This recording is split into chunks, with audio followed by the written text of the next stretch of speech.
Kakek itu menggunakan rantai besi seberat 1000 kati untuk membelah batu besar. Dia memaksa muridnya untuk mengenakan baju zirah yang tersembunyi di dalamnya. Dia dengan serius memperingatkannya bahwa dia tidak boleh melepas baju zirah dalam keadaan apapun. Ternyata baju zirah ini terbuat dari besi dingin yang telah ada selama 10.000 tahun. Setiap menit, baju zirah ini akan otomatis bertambah berat 10 kati. Selama pemuda itu tidak merasakan keberadaan baju zirah setiap harinya, maka hari itu akan menjadi hari di mana kekuatan ilahinya mencapai puncaknya. Setelah Gaobi dari gurunya, pemuda itu menemukan sebuah lonceng besar yang menghalangi jalannya. Dia segera ingin menguji kemampuannya. Jadi dia langsung menginjak tanah dengan keras.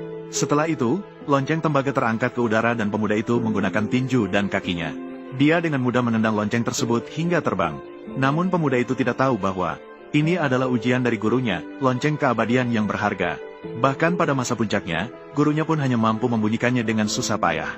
Namun, pemuda itu secara mudah membunyikannya sebanyak 3 kali. Namun, baru saja dia pulang, dia sudah ditekan ke tanah oleh para tetua keluarganya.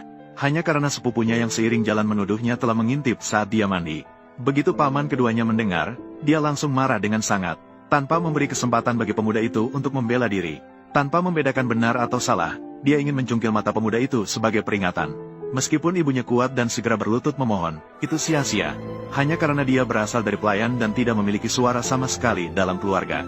Pemuda itu bahkan dianggap sebagai anak haram yang tidak memiliki posisi. Saat paman kedua bersiap menggunakan hukum keluarga, kakak yang baik hati berdiri untuk membantunya. Dia menyatakan bahwa besok adalah pertempuran tahunan Longsengmen. Saat ini keluarga sedang membutuhkan orang. Lebih baik menunggu sampai setelah pertarungan untuk memberikan hukuman. Paman kedua akhirnya setuju untuk sementara membebaskan pemuda itu. Ibu yang selamat dari bahaya bersiap untuk membawa putranya pergi ke tempat lain. Namun pemuda itu tidak ingin ibunya menderita karena dirinya. Dia ingin mengubah nasibnya dan ibunya di pertarungan besar besok. Tanpa disadari, pemuda itu sudah membunyikan lonceng Longseng 3 kali. Hal itu telah diketahui oleh Longsengmen. Saat ini mereka sedang berusaha mencari jenius bela diri yang tidak terkenal ini. Pertandingan segera diadakan sesuai jadwal. Semua sekte besar berkumpul di satu tempat. Mereka semua berharap murid-murid mereka dapat bersinar dan dipilih oleh Longsengmen. Kemudian terlihat seorang leluhur Longsengmen turun dari langit dengan menginjak kain putih. Sejak saat itu, ujian Longsengmen yang diadakan setiap 10 tahun resmi dimulai. Menghormati leluhur. Setiap orang satu waktu untuk membakar dupa. Mendaki tangga untuk menghormati sang guru. Setiap naik satu tingkat, berat badan kita menjadi 2 kali lipat. Semakin tinggi kita mendaki, beban semakin berat. Semakin tinggi kita mendaki, hasilnya semakin baik. Ujian dimulai. Maju untuk menerima dupa. Aku pergi dulu. Saya rasa tidak ada salahnya seperti ini. Mari kita berangkat bersama. Berjalan beriringan. Begini, juga baik untuk memberi waktu berharga bagi Zenren Mubai. Bagaimana?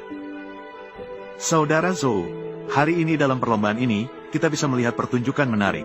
Ketiga orang ini seharusnya biasa saja. Mungkin 3 yang terkuat di generasi muda. Maju untuk menerima dupa. Tunggu, keluarga Duan saya masih ada 1 orang. Berusahalah kalian berdua.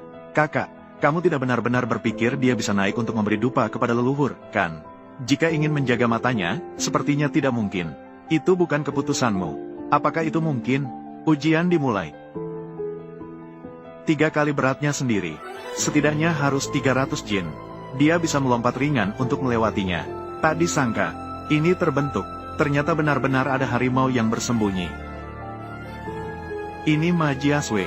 Tak disangka dia begitu kuat. Semoga dia hanya memiliki kekuatan yang kosong. Tidak apa-apa. Kalah 1 kali. Masih ada 1 lagi.